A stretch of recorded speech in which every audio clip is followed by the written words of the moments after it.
32, vamos a leer. Y en este pasaje que parece ser, hermanos, que estos últimos versículos de Romanos se lo sabe todo el que tiene una Biblia en la mano, o por lo menos todos los que vamos a una congregación, y es bueno porque entonces eso ayuda a que el tema sea un poco más entendible hoy, creo. En Romanos 8:32 dice: el que no escatimó ni a su propio Hijo, sino que lo entregó por todos nosotros, ¿cómo no nos dará también con Él todas las cosas? Oremos. Padre, en esta hora suplicamos por los méritos únicos de Jesús que abras nuestro entendimiento, que nos regales temor, nos ayudes a temer y a temblar ante tu palabra, que nos permitas guardarla y que ejerzas tu poder para que ella obre en todo nuestro ser y que la podamos meditar de día y de noche. Oramos así en el nombre glorioso de Jesucristo. Amén.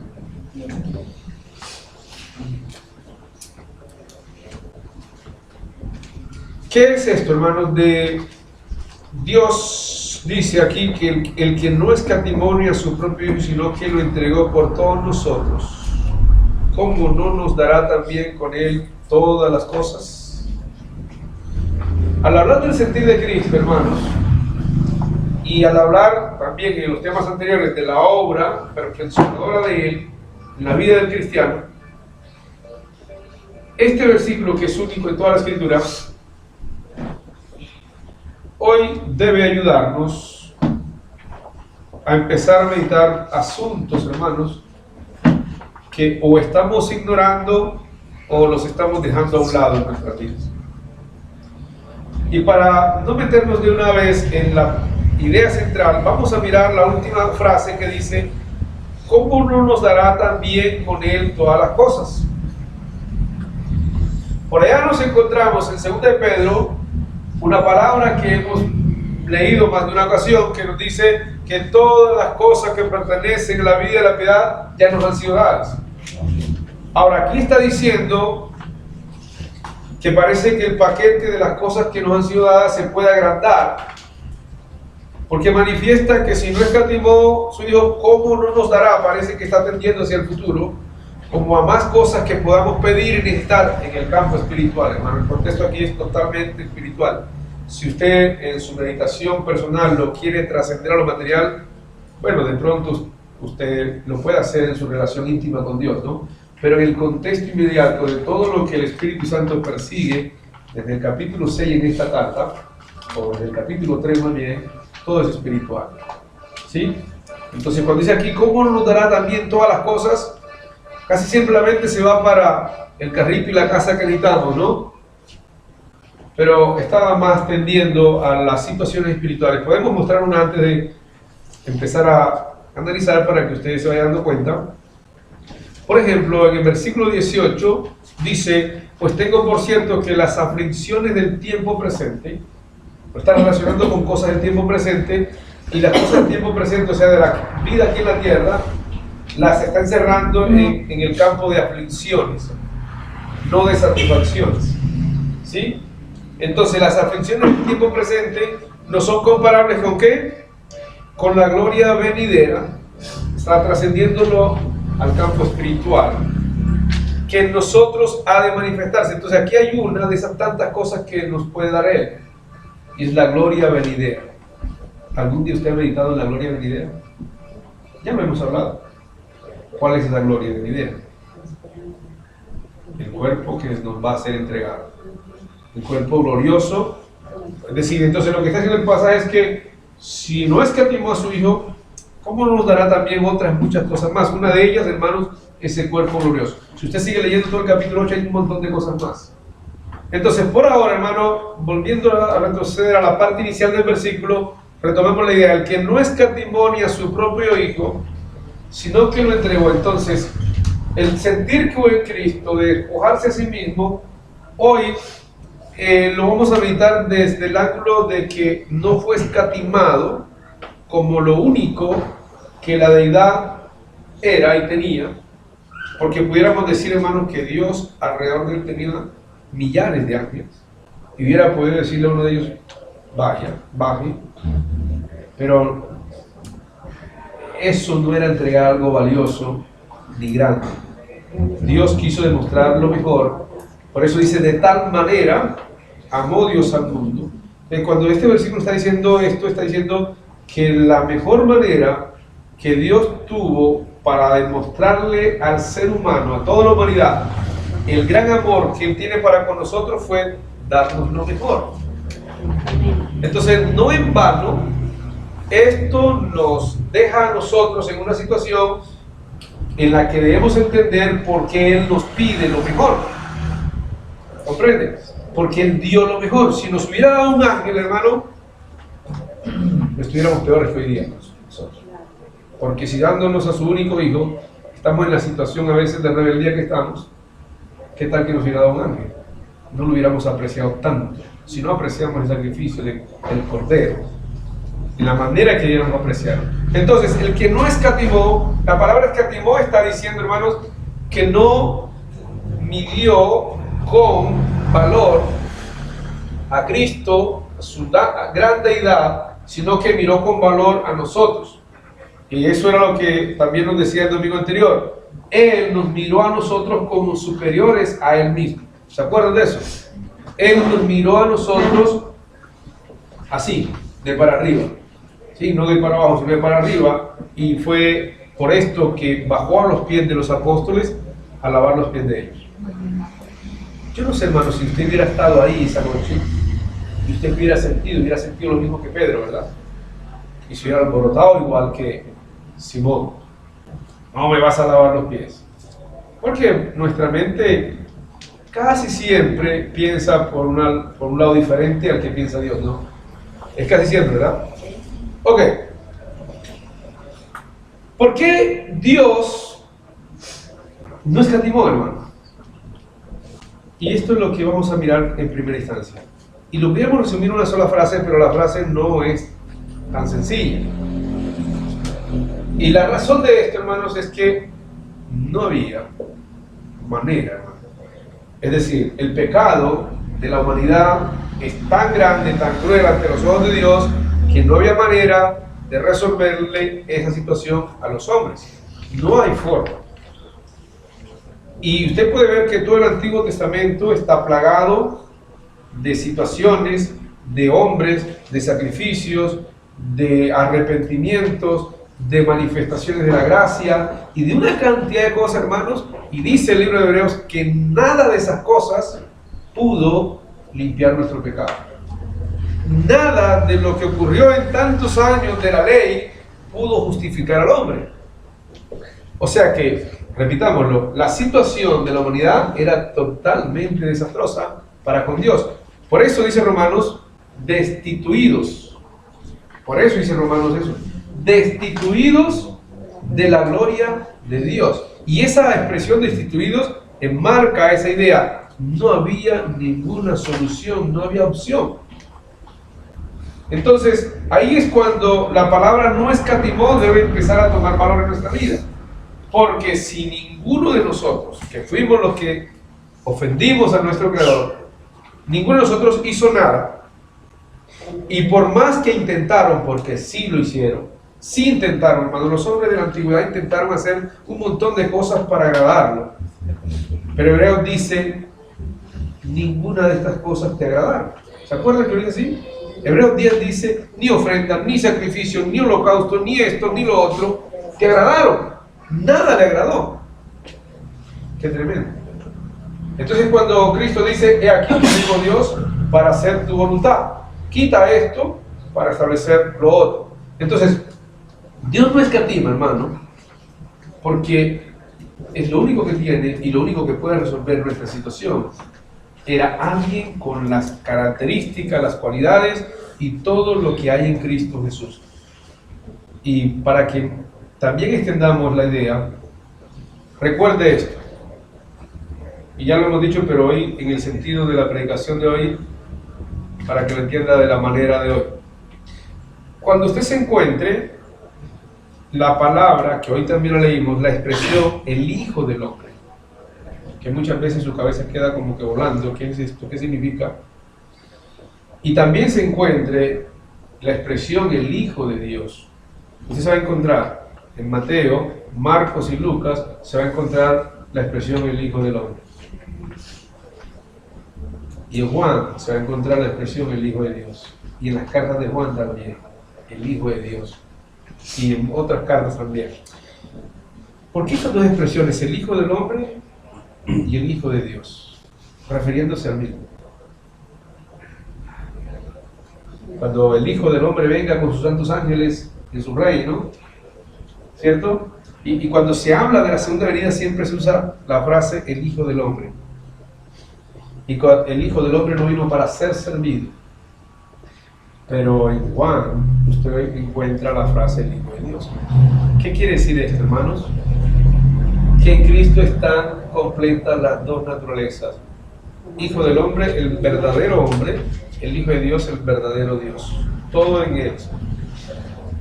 Esto era, voy a repetirlo, el único ser que podía y tenía las condiciones, las cualidades para poder enfrentar al mal, al enemigo de nuestras vidas. Era en esas condiciones que se podía quitar lo antiguo para establecer lo nuevo, y todo, hermano, todo solo se podía en Cristo Jesús. No había otra manera. Entonces, ¿por qué no lo escatimó, hermano? Ya lo dije, y lo vamos a repetir, qué pena, perdonen, porque no había otra forma. Pero viene la situación. Casi ya lo dije también, pero para que lo tengamos muy en cuenta, porque nosotros por nuestros propios medios tampoco lo podíamos hacer. Es decir, la condición en la que quedamos, hermanos, nos dejaba imposibilitados para hacer algo que agradara a Dios. No había la posibilidad de agradarlo a Él, porque el pecado se enseñoreó del ser humano. Entonces, no escatimó, hermanos, no midió nada. Dios no midió en dónde iban a nacer, con qué gente se iba a enfrentar, cómo iba a morir. No escatimó eso, hermano. Era mucho, el mero hecho de descender del cielo ya era mucho. Ahora, 33 años, hermanos, vividos en este mundo tan cruel que nosotros mismos hemos degenerado, siendo que el que lo creó lo hizo de una manera y un estado perfecto, no era tan agradable bajar del cielo acá. Entonces, ¿cuánto vale que Dios no haya escatimado? ¿Cuánto vale para nuestras vidas, hermano? Y viene aquí un puntito, hermanos, que hay que, no sé si meditarlo o entenderlo, pero por lo menos sí leerlo. Y lo tratamos de leer ya en la reflexión. Vamos ahí a Romanos. Estamos en Romanos, ¿no? Pero vayamos al capítulo 5.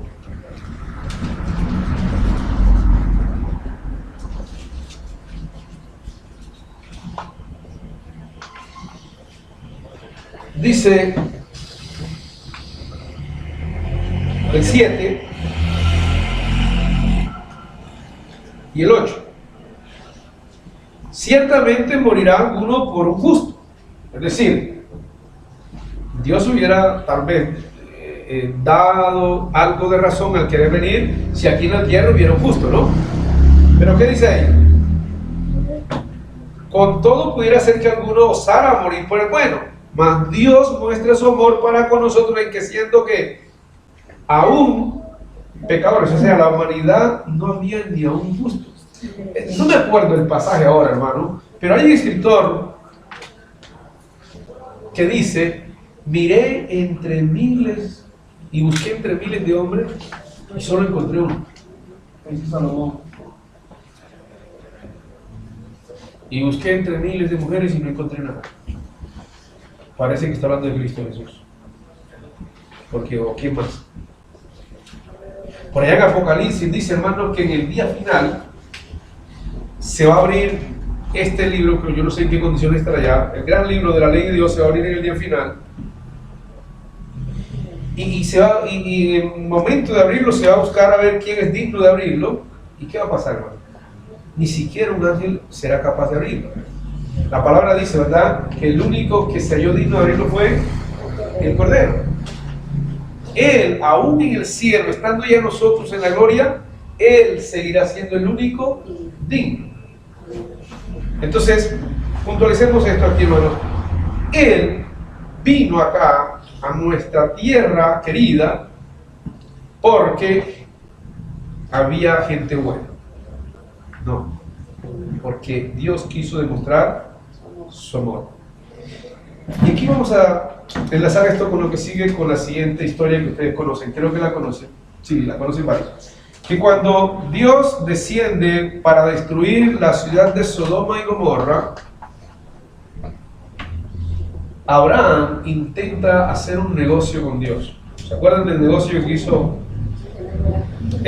Abraham le dice, Señor, si hay 50 justos, seguro, ¿fue Abraham o fue Lot? Sí, Abraham. No destruirás la tierra, ¿verdad? Y dice Dios, está bien, si hay 50 no la voy a destruir. Y se pone Abraham a pensar y dice, no, yo no creo que haya 50. Señor, déjemelo en 40, ¿no? Y dice Dios, está bien, si hay 40 no voy a destruir. O sea, Dios ni siquiera pensaba, Dios se le ha contestado una, está bien, si hay 40 no. Hizo cálculos y miró, no. 30, 20, 10, nada. Y ahí como que ya no siguieron haciendo negocio después de los 10. Bueno, y querían completar 10. Escuchen, por favor.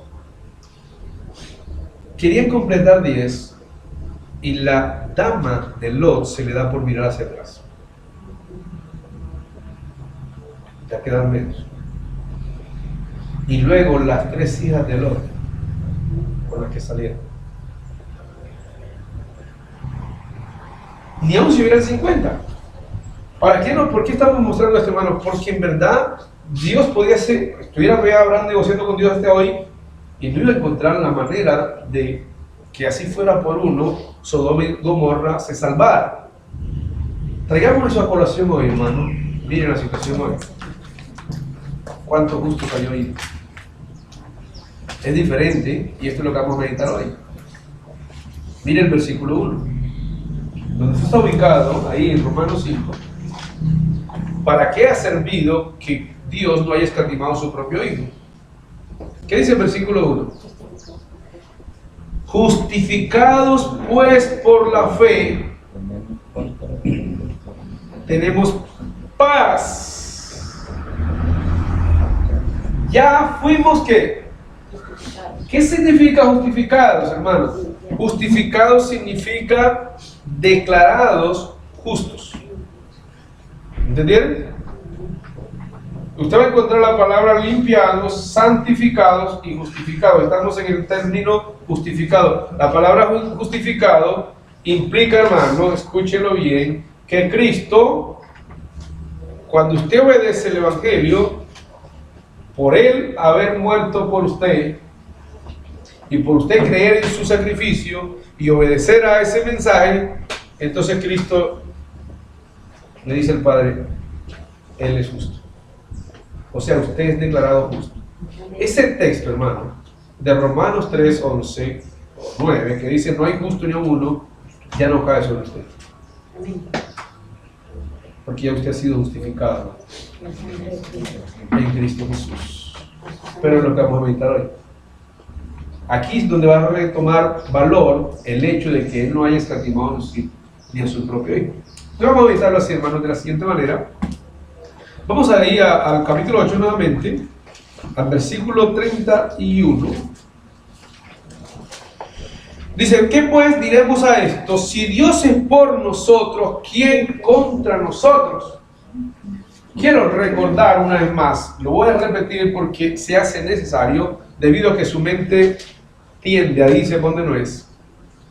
El Espíritu Santo quiere ubicarle en el punto que es a tu mente, a tu espíritu, a tu vida.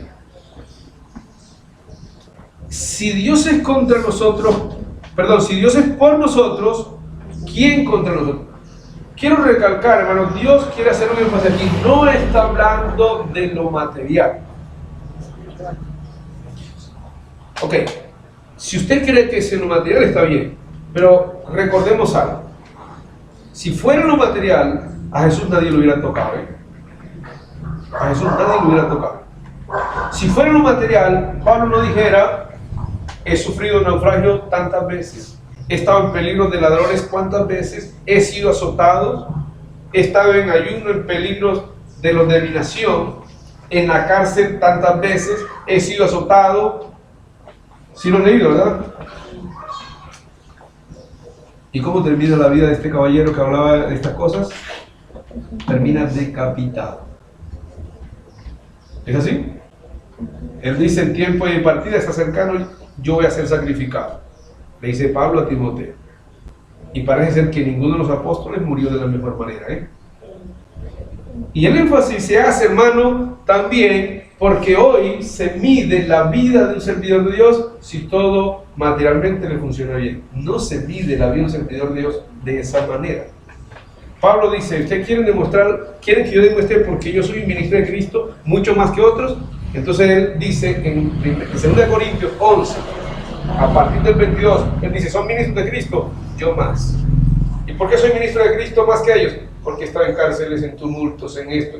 Y todo lo que alinea en esa lista son sufrimientos. No satisfacciones. ¿Usted lo ha leído? Ahora falta que lo creamos, ¿no? Entonces, cuando está diciendo aquí el 31, el 31, ¿verdad? Si Dios, ¿qué pues diremos a esto? Si Dios es por nosotros, ¿quién contra nosotros? ¿Será que nunca nos pueden robar? A Pablo lo robaron, repito. A los hermanos de Filipo que le llevaban ayudas a Pablo, le robaban en el camino muchas veces. Ellos seguían haciendo. ¿Sí? ¿Será que nadie nos puede tocar porque somos cristianos? Física, materialmente, estamos en un mundo que estamos rodeados de esta situación. Que Dios nos libre de alguna, sí, gloria a Dios. También es real. Él nos puede librar porque Él tiene el poder. Pero también nos permite las otras cosas. ¿Sí? Entonces no es que si nos pasa algo en la carne, en lo material, es porque estamos en pecado, como le dijeron a Job. ¿Te acuerdas de Job? ¿Y de qué lo acusaron? De pecado. Entonces, sigamos. ¿Quién contra nosotros? Y cuando dice quién contra nosotros, entonces la idea, hermano, para que la tenga clara, es que eso tiene que ver, lo que hemos ya leído varias veces en Efesios 1:18, eso tiene que ver con las riquezas de la gloria de su herencia en los santos. Es decir, si nosotros, hermanos, entendemos que Él no escatimó a su propio Hijo y que nos puede dar todas las cosas, y que está hablando de lo espiritual, y eso espiritual tiene que ver con paz, con mansedumbre, con gozo, con paciencia, con misericordia, y a usted, Satanás le ataca la carne, y las huestes del mal le atacan la vida, no le podrán hacer daño a su espíritu porque está fortalecido. Eso es lo que está diciendo el pasaje. ¿Entiende? Nadie contra usted, porque lo que venimos en las meditaciones anteriores trabajando es que el maligno no nos toca y tiene que ver con la parte espiritual. El pecado no reinará, no se enseñará más de nosotros, porque en nosotros mora un poder donde el poder del enemigo no puede entrar. A eso, entonces, si es que lo creemos de esa manera, a eso es que Dios quiere exaltar su gloria en nosotros, para que podamos captar y entender y tener claro, hermanos, que entonces en la parte espiritual, en lo que Dios nos regala, nadie puede nada contra nosotros. Me voy a referir a un punto aquí, para que vaya teniendo más ideas claras. Y lo hemos tocado también en los últimos domingos. Mencionemos un aspecto: el ánimo, la diligencia. Situaciones espirituales que Dios nos regala. Si Él es con nosotros, nadie puede atentar con la disposición que Él pone en nuestro corazón. Nadie. ¿Sí? Nadie puede atentar contra nuestro ánimo, contra nuestra diligencia. Y los apóstoles lo demostraron, hermanos. Los apóstoles fueron encarcelados, apedreados, azotados, arrestado y tal. ¿Y cómo salían ellos de estas situaciones? Con el gozo. Cantaban, moraban en medio de esta situación, pero las padecían. Las padecieron, hermano. Entonces, uno pudiera decir, bueno, entonces los apóstoles, ¿qué? No, ellos nos demostraron, hermanos, que vivieron en la carne cosas que se viven normales en este mundo, y a la medida que pasen los años, hermanos, será más normal el mal. Ahora volvemos a retomar una idea aquí, pero vamos a leer, hermanos, Efesios 3:12, por favor. Y lo vamos a compaginar también con Hebreos 6:18. Efesios 3:12.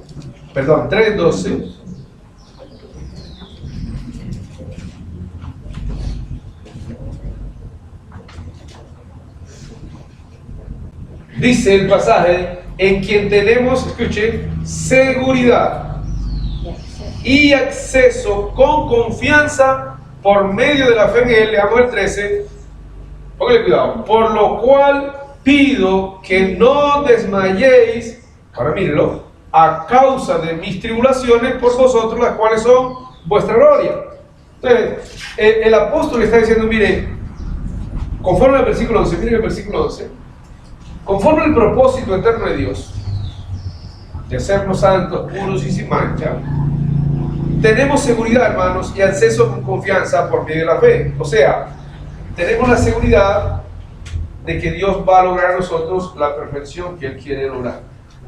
Tenemos confianza de que Dios está desarrollando esa obra conforme a la multiforme, versículo 10, conforme a la multiforme sabiduría de Dios. ¿Estamos? Pero en el versículo 13 el apóstol Pablo dice, entonces por esto pido que no desmayen. ¿Por qué? Porque los hermanos, cuando están recibiendo esta carta, la están recibiendo de un hombre que está tras las rejas. Y aparte de estar tras las rejas, estaba encadenado. ¿Sí? Entonces, la hermandad de aquella época, hermanos, cuando su gran apóstol fue arrestado, ¿ustedes cómo creen que se sintieron? Ellos se les vino el ánimo abajo. Y por eso salen 4 cartas de la prisión. Y en una de ellas, hermanos, que es la carta a los filipenses, él les dice, mire, en el 1:12, mire, le dice a los filipenses, mire, yo les aseguro que todas las cosas que me han sucedido han redundado más bien para el progreso del Evangelio. Entonces ya con esa palabra los fue ayudando a que se contentaran. Y aquí le está diciendo, les pido que no desmayen. ¿Por qué? Porque las tribulaciones siempre van a existir. Siempre, hermano. Mientras usted tenga carne que respire, va a vivir tribulación. Para el detalle, ¿cuál es? Recordar, hermano, que el que no escatimó en su propio hijo, me ha dicho que contra mí nadie, pero nadie en qué aspecto, hermano, ni contra mi seguridad, ni contra mi confianza, ni contra mi ánimo para desmayar. Nadie tiene permiso, ni en las huestes del mal, ni en los dominios, ni los principados, ni las potestades, ninguno de ellos ni tiene autoridad, ni tiene permiso, ni tiene poder para atentar contra lo que Dios me da. Voy a repetirlo, como dice el apóstol Pablo, ni contra la seguridad, ni contra la confianza, ni contra el ánimo. Hagámonos una pregunta entonces. ¿Hay cosas que te tiran a desanimar? ¿Son humanas o son espirituales? Piénsalo. Y si son humanas o espirituales, ninguna de las dos tienen poder. Porque hubo alguien que no escatimó ni su propio hijo y Él te puede dar todo.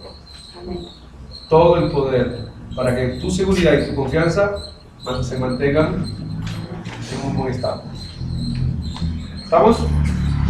Hebreos 6, 18 al 20.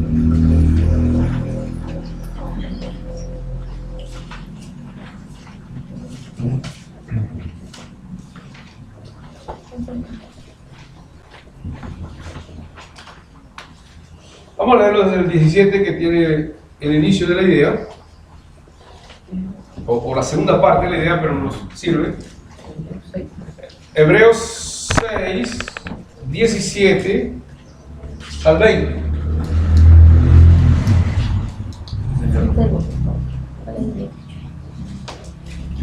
Repito, Hebreos 6, 17 al 20. Para que por dos cosas inmutables, en las cuales es imposible que Dios mienta. 17, hermano, al 20, por favor.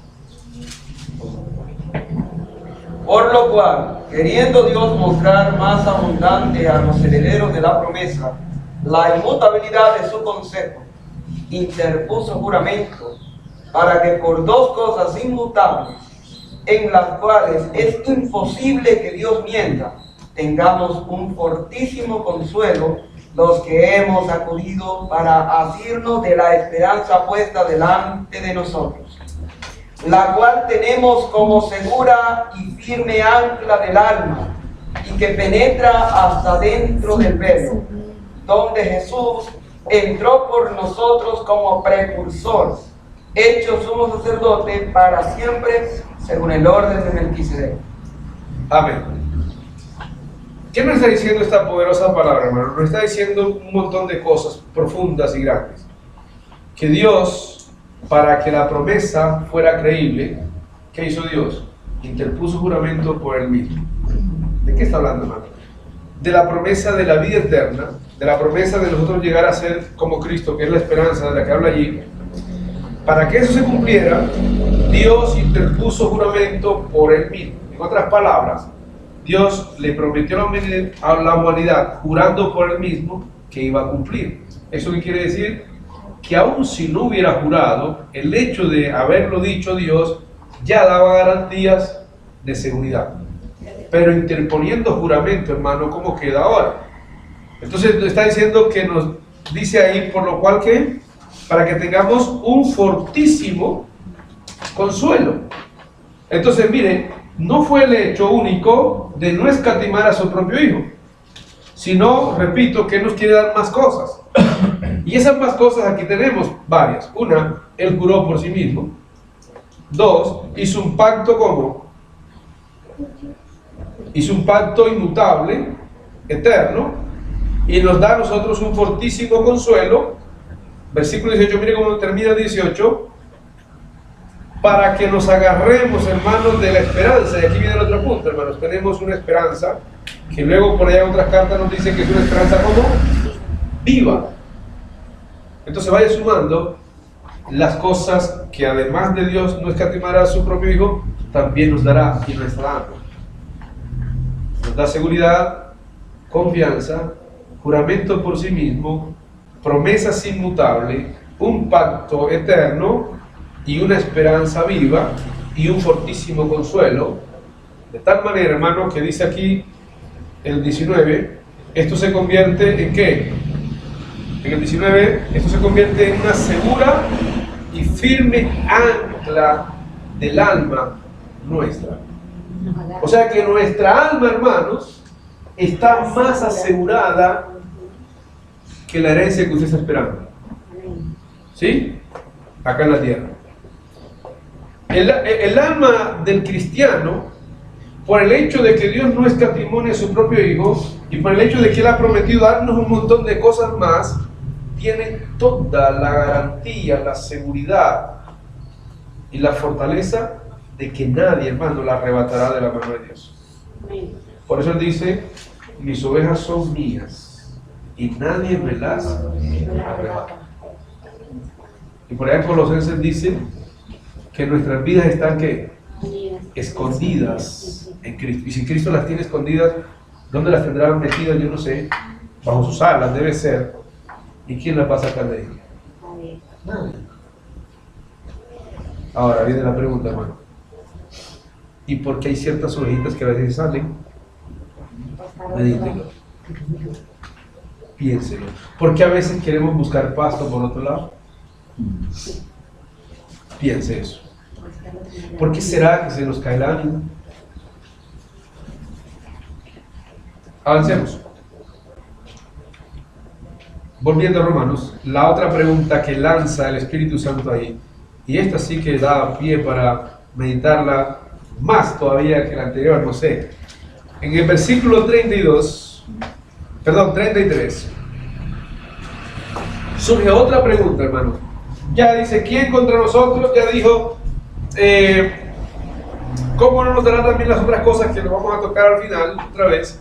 Y la pregunta del 33, ¿quién acusará a los escogidos de Dios? ¿Usted algún día meditó esa pregunta? ¿Quién puede acusar a uno que ha sido lavado? Escuche bien esto, voy a repetirlo. A uno que fue justificado ya por Cristo. Cristo, al tomarte del mundo y darte vida, habiéndote lavado en su sangre, repito, te presenta justo delante de Dios. Es un ejercicio justificar, algo parecido a como cuando usted tiene una deuda que no puede pagar y alguien que usted no se dio cuenta pasó por allá por donde usted debía y se la pagó toda. Ahora a usted simplemente le toca firmar y ya. Eso hizo Cristo con nosotros. Él pasó por la cruz, hizo el pago, y a nosotros ahora nos toca firmar, pactar. ¿Sí? Por eso, ir por todo el mundo y predicar el Evangelio, el que creyera y fuera bautizado, pactar con Dios. No estoy hablando de ese pactar que enseñan por ahí de invertir dinero, no, pactar en el bautismo con Dios. ¿Sí? Cuando usted pacta con Dios, hermano, escuche, voy a repetir esta parte y lo vamos a marcar otra vez más adelante otra vez. Usted ha sido justificado, ya es declarado justo.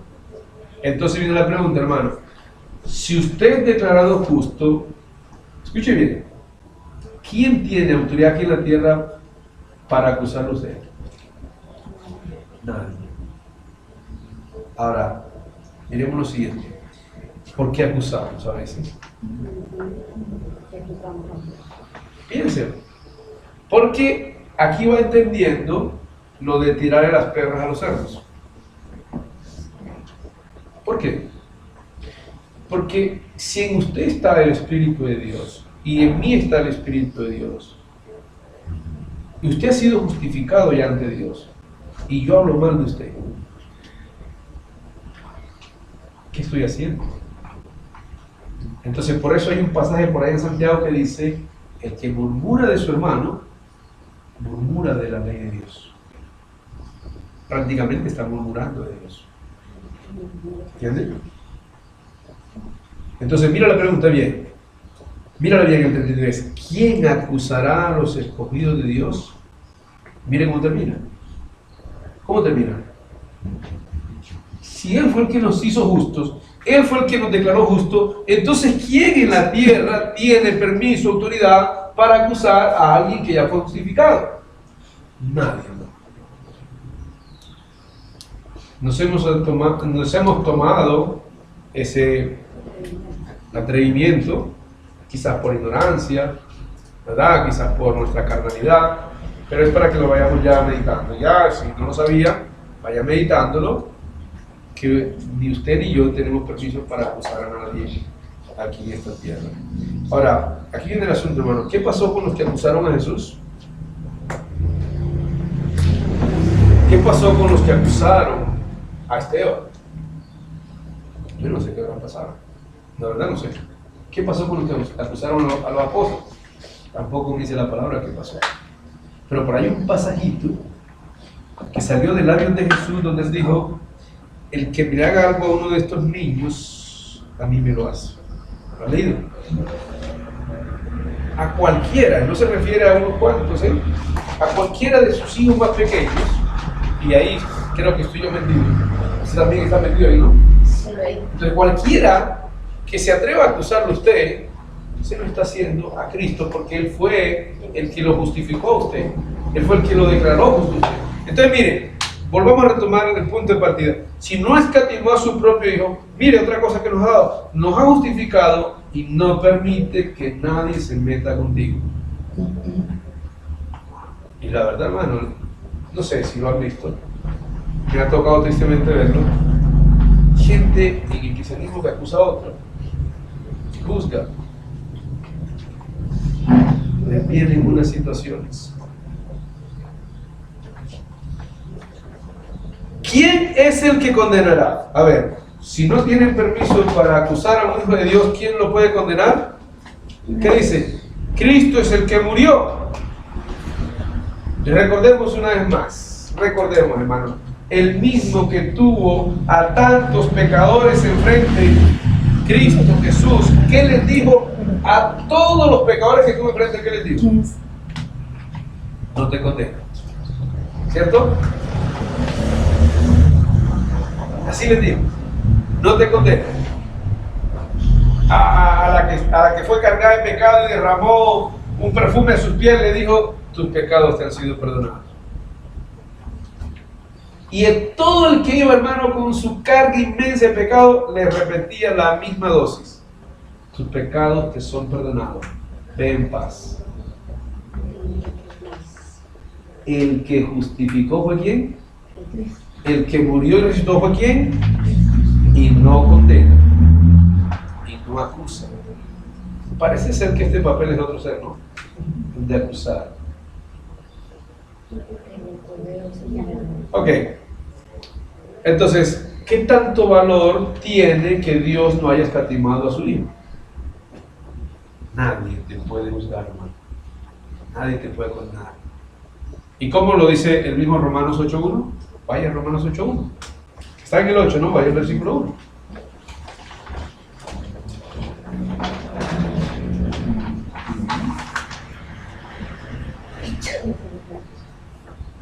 ¿Cómo dice el 8.1? Bueno, Elmer. Ahora pues, ninguna condenación hay para los que están en Cristo Jesús, los que no andan conforme a la carne, sino conforme al Espíritu. No hay condenación. Ahora, si andamos en la carne, ¿quién es el que nos va a determinar ese juicio? Dios. Claro está, hermano. Claro está, y esto es otro tema ya después, que sí Dios nos invita a juzgar, pero con justo juicio, y lo hemos tocado ya, ¿no? Hay un justo juicio. Y ese justo juicio, hay que repetirlo siempre, siempre debe estar basado en la misericordia de Dios. Siempre. Porque si usted hace juicio sin misericordia, no espere misericordia de Dios. ¿Eh? Así dice la palabra. Juicio sin misericordia se hará con aquel que no tuviera misericordia. Mamma mía. Entonces yo tengo que tener claro que si Dios a mí me regaló a su hijo, me justificó y me dará también un montón de cosas, quiere decir que ya tengo salvación garantizada. Y el que está al lado mío también. Que no debo condenar. No debo acusar. Avancemos. 34. ¿Quién es el que condenará? Cristo es el que murió, más aún el que también resucitó, el que además está a la diestra de Dios, el que también, mire hermano, todo lo que hace Cristo por nosotros. Murió, resucitó por nosotros, está a la diestra, ¿y qué dice? E intercede por nosotros. ¿Qué dice Juan? Si hubiéramos pecado, ¿qué? Véalo aquí. Intercede por nosotros. Entonces, si Él nos justificó, hermano, y si Él fue el que murió por nosotros, y si Él fue el regalo que Dios nos dio, y si Él intercede por nosotros, caramba, y si yo te acuso a ti entonces, y Él es el abogado tuyo, me meto en líos, te cuento. Estoy en líos. ¿Sí? Entonces, no es tan saludable, hermano, que nosotros le demos cabida a los tres pecados de juicio. Los tres pecados del juicio, vamos a recordarlos, son, que después lo podemos y tenemos que meditarlos, son murmuración, calumnia y chisme. Y en esos tres, hay una frase que Dios dijo en el Antiguo Testamento, que Él aborrece al que siembra discordia, el que hace quedar mal a otros. ¿Sí? Dios lo aborrece. Entonces, dice aquí, Él es el que intercede por nosotros. Te viene la pregunta del 35. Esta pregunta no la vamos a meditar hoy. Ah, sí, aquí está, perdón. Sino que me enredé con la última que sigue al final. Pero mira la pregunta que sigue ahora, hermano. ¿Quién nos separará del amor de Cristo? Entonces, si no hay quien nos acuse, si no hay quien nos condene, y si Él nos ha de dar todas las cosas y nos dio a su propio Hijo, ¿quién nos separará del amor de Cristo? Y aquí, hermanos, es que terminamos esta parte para empezar en los próximos días la otra parte que Dios quiere que empiecen a aprender. Grábenselo bien, hermanos, mediten bien lo que va a escuchar ahora. La lista que aparece a partir del versículo 35, hermanos, hasta el final de este relato, está hablando en los primeros del versículo 35 al 36, está hablando de cosas materiales, humanas, físicas, aquí en la tierra. Y del 38 está hablando de cosas espirituales. Entonces voy a retomar lo que dije al principio. No hay nada humano, ni hay nada espiritual que atente contra nosotros en el campo espiritual. ¿Se acuerdan que lo mencionamos al principio, no? De la predicación. Para el cristiano, hermano, para el que ha sido justificado en Cristo, no hay poder humano ni espiritual que lo pueda separar del amor de Dios. Entonces, volvamos a la pregunta sencilla, hermano. Entonces, ¿por qué a veces nosotros nos desanimamos? ¿Por qué nosotros a veces tendemos a querer alejarnos? ¿Por qué? Si no existe ningún poder. Entonces la pregunta aquí, ¿cuál es ese poder entonces? Porque aquí está diciendo Dios en su inmensa y vasta sabiduría que no hay nada. Entonces sí está ocurriendo algo. Porque si hay cosas que están desanimando, que a veces nos impiden orar, que nos impiden congregarnos, pero no hay nada que nos invite y nos quite ese privilegio. Entonces, ¿qué es eso? Y hay que conectarlo con el tema anterior. Vamos a recordar. Ese poder que te quita el lágrima y que te saca de Cristo se llama, tiene dos letras, el yo. Es tu carácter no moldeado por Cristo. Ese animalito usted se lo encuentra en el versículo 13. Observe, en el versículo 7 y después el 13. Vamos al 7, ahí en Romanos 8.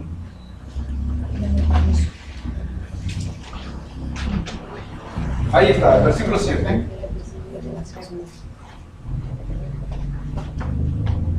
Los designios de la carne, hermano. Las inclinaciones, tu manera de pensar, tus códigos, tu forma de ver el mundo, tus maneras, esa situacioncita parece ser que está por encima de todo principado y toda potestad, aún está por encima de la muerte, porque ni la muerte, ni ángeles, ni potestades te pueden separar del amor de Dios. ¿Estamos entendiendo, hermano? Ni ángeles, ni principados, ni potestades, ni lo presente, ni lo porvenir te pueden separar del amor de Dios que es en Cristo Jesús. Pero hay algo más chiquito que se está volviendo más grande, y es tu yo. Increíble, hermano. Entonces léalo el 13, porque el 13 te lo va a confirmar. El versículo 13 te está diciendo: si vivís conforme a los designios que se leen en el 7, conforme a la carne, bueno, vas a estar separado del amor de Dios, vas a morir. Entonces uno se pregunta, bueno, si Dios no escatimó a su propio Hijo, si no hay quien me acuse, si no hay quien me condene, si no hay quien me separe del amor de Dios, entonces, ¿por qué mi yo sí puede? Entonces aquí viene la pregunta, aquí viene el detalle. Por eso es necesario que se forme en tu corazón el sentir que hubo en Cristo Jesús. Por eso es necesario. Y el sentir que hubo en Cristo Jesús es despojarse.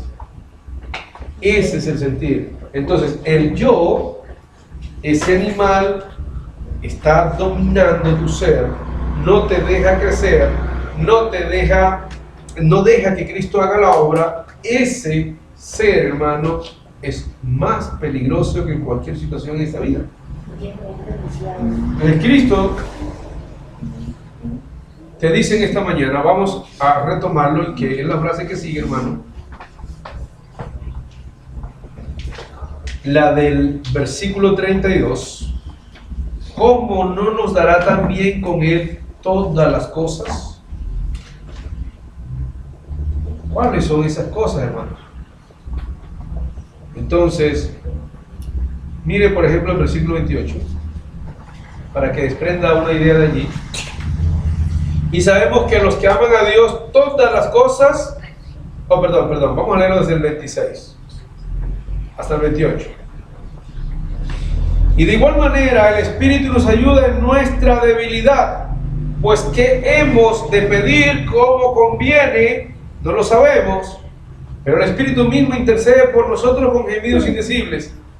Mas el que escudriña los corazones sabe cuál es la intención del Espíritu, porque conforme a la voluntad de Dios intercede por los santos. Versículo 28.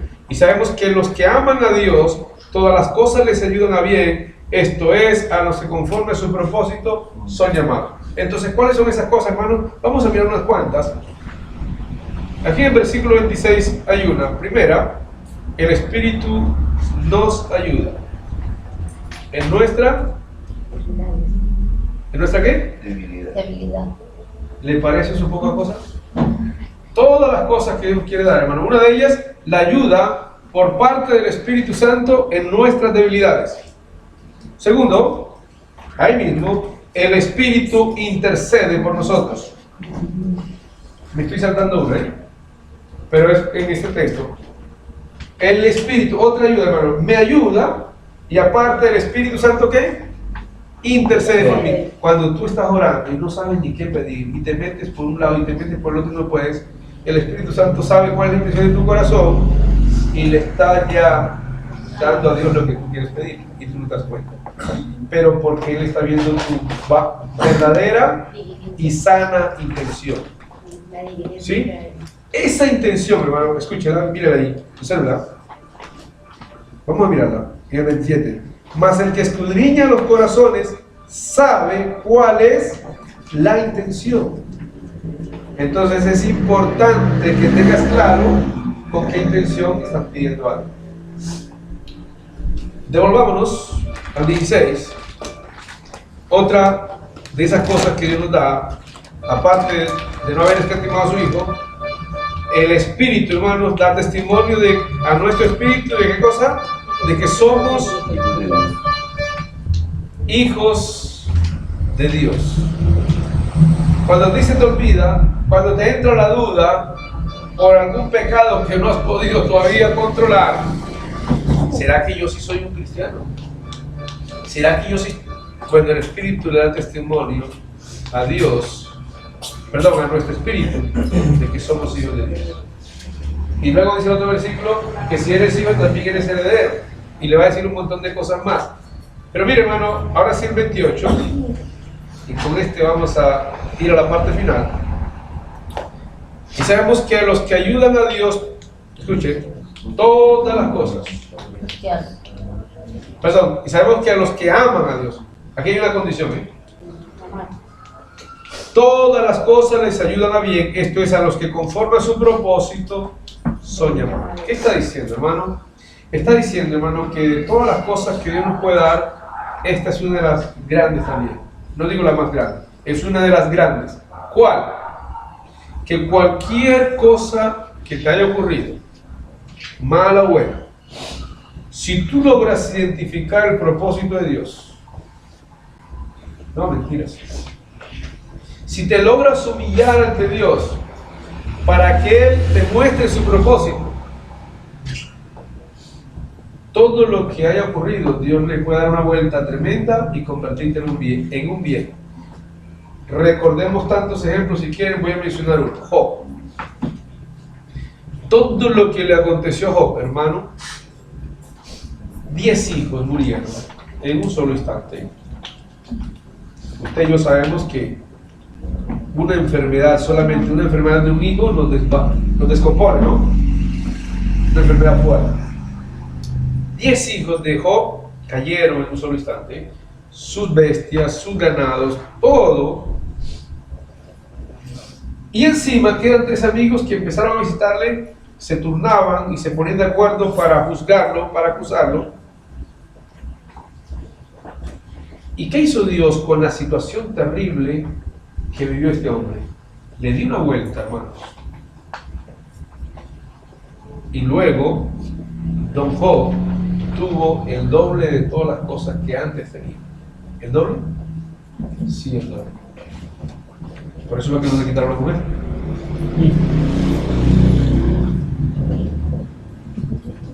Dios, hermano, en la situación que puedas estar viviendo ahora, la tristeza, la dificultad, la angustia, cuando Él dice que tiene el poder para darte todas las cosas, es porque te las quiere dar. Pero debes, en humildad, buscar con qué propósito y por qué te están ocurriendo las cosas que te están ocurriendo. ¿Para qué te las está permitiendo Dios? Porque, repito, hermano, en todas esas cosas, una de esas grandes es que Dios usa cualquier situación a favor de un propósito bueno en nuestras vidas. Pero ¿sabes una cosa, hermano? Para que esto sea real, mira cómo termina el versículo: a los que conforme a su propósito son llamados. Tienes que acudir a un llamado que Dios está haciendo a través de las pruebas que estás viviendo. Cuando usted logre entender eso, que no es fácil, entonces usted va a tener tranquilidad. Entonces, mire, escúchelo bien. Entonces cuando usted va a entender, con razón, yo sufrí en esto, con razón me estaba pasando esto, con razón me tocó pasar por aquí, y era que Dios estaba buscando que doblaras más rodillas y buscaras en Él ese propósito y encontraras en Él ese llamado. Mientras tanto, no. Mientras tanto no vas a ver qué es lo bueno que hay detrás de todas esas cosas que te están pasando. ¿Entiendes? Tienes que buscarlo en Dios. Y obsérvalo bien. Y aquí se terminamos, hermano.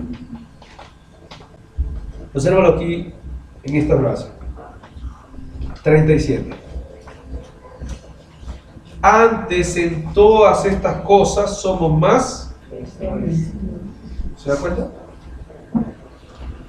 Usted puede llenarse la mente de la idea que en eso que estás pasando, Dios te quiere dar es fuerza para que tú seas un vencedor. Y luego Apocalipsis te recuerda que si vences, viene una cantidad de premios. Entonces cuando este servidor entendió eso, dijo, el asunto es vencer. ¿Y vencer con qué? Con el poder de Dios. ¿Y vencer con qué? Con las armas de Dios. ¿Y vencer con qué? Con las cosas que Dios me da a partir del hecho de no haber escatimado a su hijo. A partir del tener, hermano, grábeselo, repito esto, a partir del hecho de que toda situación difícil, Dios tiene un buen propósito. ¿No lo entiendes? Está bien. ¿No lo asimilas? Está bien. ¿Te duele mucho? Sí, pero hay un gran propósito. ¿Sí? ¿Por qué? Punto final. Obsérvelo bien, hermano. Detállelo bien, ¿listo?